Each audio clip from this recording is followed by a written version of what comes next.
Coming up, a murder investigation in Baton Rouge after a man is shot dead at a local bus stop. We'll have those details. Plus, a free event for flood victims to ask expert questions about salvaging their belongings. We'll take you there.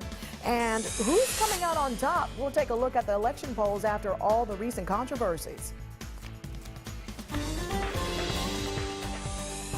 Live and Baton Rouge proud. You're watching Local 33 News today. Good morning and thank you so much for waking up with us for Local 33 News today. I'm Deidre Wilson. My co-anchor Chad Savity has the morning off and want to say happy birthday to my buddy Chad. He turned a year older yesterday. Hope you had a great weekend. Well, one night, one praise, united in spirit. That's the theme for the All-Star concert lineup, bringing unity to Baton Rouge. And our Tim Sproles comes to us live from Southern University to tell us all about a wonderful gospel concert. Good morning to you, Tim. Hey, good morning, Deidre. Now, the name of the concert is A Night of Restoration, and it's all going to take place right here at the F.G. Clark Activity Center, right on the campus of Southern University, and it's all going to kick off at about 6 o'clock tonight. Now, Southern University teamed with a local radio station to put on this concert. Now, organizers say that this show is a response to the major events that affected Baton Rouge and the surrounding areas since early summer.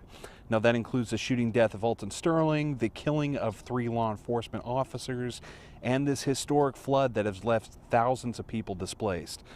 Now, on the ticket for the event, Erica Campbell of the sister duo Mary Mary, Vashawn Mitchell, and Melvin Williams. And these are just a few of the 24 or so artists that are set to perform at this concert. Now, as part of the event, some flood victims will receive some prizes or cash to help them in their recovery. Now, again, everything is going to kick off at 6 o'clock tonight right here at the Clark Activity Center. And there are tickets still available, and the box office is actually located right at the front of the building, right here on the 2nd floor.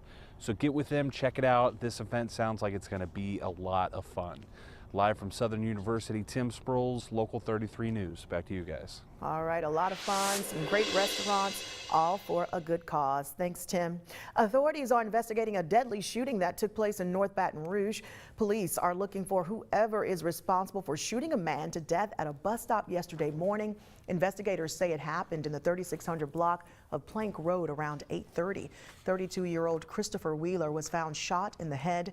So far, there are no suspects. Anyone with information is urged to call Crime Stoppers at 344-STOP.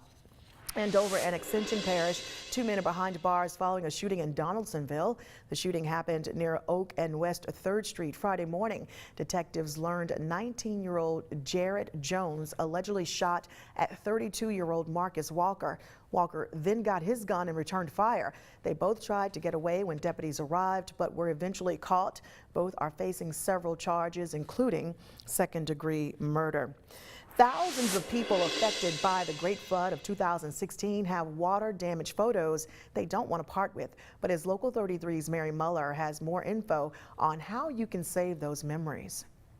At the Mall of Louisiana, 12 conservators came to help flood victims with their cherished possessions. This is a Restoration Roadshow, and it's a program that we offered in 2005 in the greater New Orleans area after Hurricane Katrina. My house had 2.5 feet of water in it, and these pictures sat in the water for 4 days. Melanie Kamova brought these water-damaged photos with the hope they could be saved. They are her as a child and were given to her by her mother. Take the photograph and the glass out of the frame itself and scan it or take a picture of it so that you have what it looks like right now. Conservator Greta Glazer says after you have a copy of the image, make sure to get it dry. One man came in with this photo album. Many of the pictures had bled because it was still wet. I've been having the sun for the last 7 days. Glazer recommends Cardboard interleaved in between each of the pages. if you have photos like this in an album, she says cut the plastic sleeves at the end to allow air in and remove the pages from the album.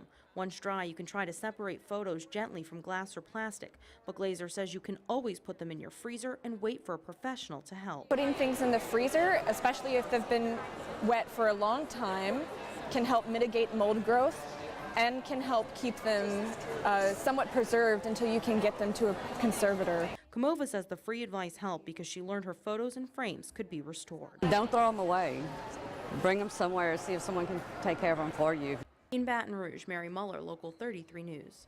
Thanks, Mary. And experts also answered questions about furniture, jewelry, and much more. Staff with the Historic New Orleans Collection, the West Baton Rouge Museum, and the Lieutenant Governor's Office hosted that event. Hillary Clinton is ahead of Donald Trump across the nation among likely voters, but two new polls diverge on the size of her lead. Trump, who has challenged the accuracy of polls in the past, is suggesting that the legitimacy of election itself may be in question. This is on the heels of a firebombing attack that damaged a North Carolina GOP office. Reed Binion has the latest. It is meant to scare and